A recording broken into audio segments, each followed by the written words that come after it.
परिजन है, इनसे जानते हैं कैसे कैसे क्या घटना घटा।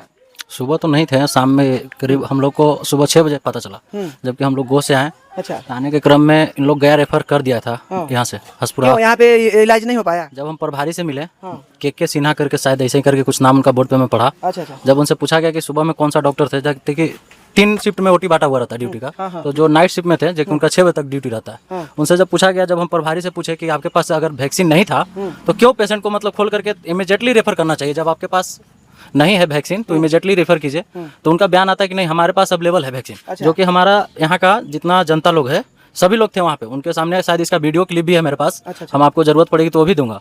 वो बोले हैं कि हमारे पास था, अवेलेबल है। तो क्यों नहीं लगाया? वो बोल रहे हैं कि हम जब हम उनसे क्वेश्चन किए कि अच्छा जब अवेलेबल है तो क्यों नहीं लगाया गया, तो वो बोलते हैं कि इसमें सरासर डॉक्टर का लापरवाही है। और चेक करने के बाद, जो कि यहाँ का ग्रामीण जनता इतना अच्छा है कि वो सांप को मतलब मार करके प्रूफ के तौर पर सांप को भी रखा था कि कौन सा सांप है, जिससे वेरीफाई हो सके कि ये सांप है, उससे इंजेक्शन लगाने में या फिर वैक्सीन देने में बिल्कुल आसानी होती है। तो हम तो पूरा बोलेंगे कि इस अथी के पीछे वो जो डॉक्टर का जो शिफ्ट नाइट शिफ्ट था, सरासर दोषी वही है ना। बिल्कुल उसी पे इंजेक्शन नहीं लगा पाया, इंजेक्शन रहने के बावजूद भी नहीं लगा पाया। जो कि प्रभारी के बोलने के बाद प्रभारी बोल रहा है कि अवेलेबल है वैक्सीन। सुनने में आया आप लोग रोड जाम किए थे। सर रोड जाम नहीं किए थे, रोड जाम यहाँ के ग्रामीण जनता लोग बोल रहे थे ऐसा, लेकिन फिर अंदर में दरोगा जी सब लोग आए, फिर एक प्रमुख थे शायद उन लोग मतलब यहाँ के ग्रामीण जनता लोग आकर के फिर बोले ऐसे करने से कोई फायदा नहीं है, अपने में मतलब हो जाता है। तो वही चीज़ बोले कि अब करके अब जो तो होना था हो गया। जैसे आपका कहने का मतलब सिस्टम का लापरवाही पूरा सर सिस्टम का लापरवाही है।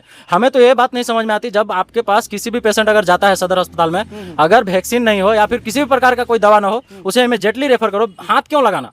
हमारे ग्रामीण जनता का कहना में है कि जब उसके पास कुछ नहीं था, व्यवस्था ही नहीं है, क्यों वो बांधा हुआ खोला। जब हमने एक क्वेश्चन किया तो वो क्या बोल रहे हैं, बांधा हुआ खोलने से कुछ नहीं होता। देखिए, जो कि अभी से नहीं पूर्वजों से चला रहा है, किसी भी अगर जहरीला अगर कुछ भी काटता है तो पूर्वज लोग ही इसको बांध करके रखते हैं।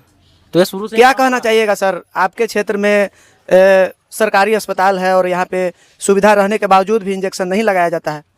देखिए क्या है ना, हम लोग प्रभारी को और चाहे डॉक्टर को क्या दोषी दें, गवर्नमेंट पूरी तरीके से फेलियर है। ठीक है, गवर्नमेंट को जिस चीज़ पर ध्यान देना चाहिए उस पर ध्यान उनका नहीं। गवर्नमेंट करिए कि मरी जाएगा तो छोड़ देना है, नहीं देना है। इनके पास डॉक्टर है, इनके पास एमबीबीएस डॉक्टर की हमको ज़रूरत है। हमने जिला परिषद में 2-2, 3-3 बार आवाज़ उठाया कि यहाँ एमबीबीएस डॉक्टर महिला भी और पुरुष भी चाहिए। कमी है ये नहीं है, वो प्रभारी है, बाकी सब एक आध गो और कहीं डॉक्टर है। तो हमको 14 पंचायत का ये इतना बड़ा क्षेत्र है, 1,70,000 की आबादी है इस क्षेत्र में। अब उसके बाद एगो एमबीबीएस डॉक्टर पे हमारा पूरा अस्पताल चलेगा? अच्छा, उसके बाद भी है 3 शिफ्ट में 4 शिफ्ट में हॉस्पिटल चलता है और डॉक्टर है ये नहीं है, अल्ट्रासाउंड है, मशीन है ये नहीं है।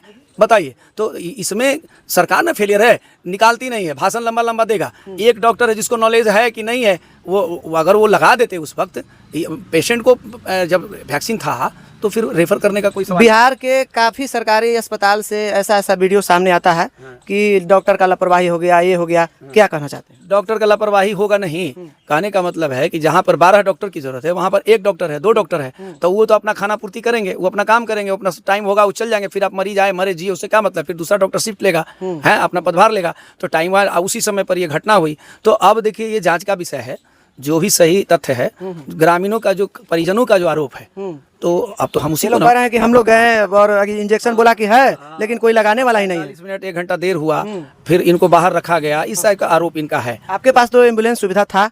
हमें कोई कॉल ही नहीं आया। अगर परिजन कोई कॉल नहीं आया, हमको कॉल अगर आ जाता तो मेरी एम्बुलेंस 24 घंटा, जो निजी एम्बुलेंस है वो सरकारी एम्बुलेंस नहीं है, हम अपने पैसे से खरीद के रखे हैं जनता की सेवा के लिए। आज 5 साल हो गया जब से हम जिला परिषद बने, तब से सेवा हम देते हैं क्विकली, लेकिन हमको ये जानकारी नहीं मिली थी, नहीं तो वो एम्बुलेंस हमारा अवेलेबल था। लेकिन खैर, जो भी लापरवाही है, एम्बुलेंस रहे या नहीं रहे, सरकारी एम्बुलेंस तो थी। चलिए, अब आपका उत्तरदायित्व तो बनेगा कि सरकार का जो भी मुआवजा मिलता है उसको दिलवाने के लिए। उसके साथ साथ हम इस परिजन के साथ हैं, हम हैं तो अभी तो इनके दरवाजे पे बैठे हैं। हम तो जैसे ही हमको जानकारी मिली कि रोड जाम होने वाला है या हो गया यहाँ, ऐसी बात है, तो हम भी डी पर, हंसपुरा डी पर एक पंचायती में थे, वहाँ से भागे जल्दी आए।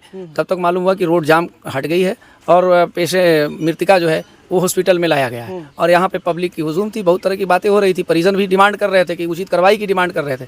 तो इसी पर जो है समझाव बुझाव करके जो है कि पहला प्रोसेस पोस्टमार्टम होता है, तो पोस्टमार्टम होएगा तभी आगे का प्रक्रिया होगा। तो इसी पर पोस्टमार्टम के लिए चला गया है। परिजन जो आवेदन देंगे उसके हिसाब से आप लोग देख लीजिए, और हम चाहेंगे कि इस केस को मजबूती से आप लोग भी रखें, ताकि गवर्नमेंट का आंख नींद खुले कि सब काम छोड़ करके पहले स्वास्थ्य और शिक्षा पर ध्यान दीजिए।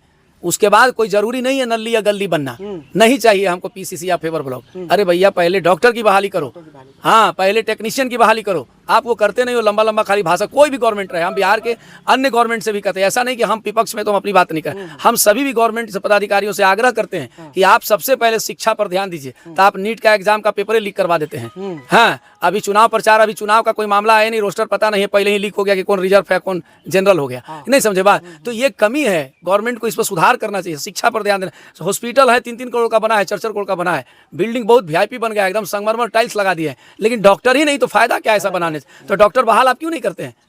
पढ़ लिख करके लोग मारल चल रहा है। आपका पूछिए ना कि अल्ट्रासाउंड टेक्नीशियन कितना है, जांच टेक्नीशियन कितना है गोल है, नदारत है, कोई नहीं। हंसपुरा का तो बद से बदतर स्थिति है। मेडिसिन है, एंटी वैक्सीन है, तो लगाने वाला कहाँ है?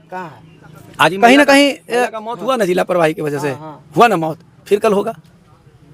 तो ये देख लीजिए बिहार के स्वास्थ्य मंत्री जी, जो कि आपके औरंगाबाद जिला के हंसपुरा रेफरल अस्पताल में सुविधा तो है लेकिन डॉक्टर नहीं है। अब बताइए, आज एक मरीज का जान चला गया, इंजेक्शन बोलते हैं कि है लेकिन लगाने वाला कोई नहीं है, और कहीं ना कहीं हमें लग रहा है कि ये अपने माथे न लेकर के दूसरे जगह रेफर करने का काम किए। वही ना हुआ। हाँ। आखिर इसको क्या कहेंगे आप?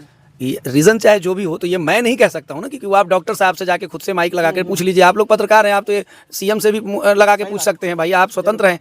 तो आप यहाँ के बाद वहाँ भी जाइए, उनका भी स्टेटमेंट लीजिए और जनता तक पहुँचाइए, दिखाइए कि हाँ आखिर क्या वजह थी। चलिए, आज हम हंसपुरा के चांदी गांव में मौजूद थे और यहाँ पे एक महिला को सांप काट दिया था और उनकी मौत हो गई। तो आप जहाँ से भी वीडियो को देख रहे हैं, ज़्यादा से ज़्यादा शेयर करिए और सिस्टम को सुधारना बहुत ज़रूरी है। जय हिंद, जय भारत।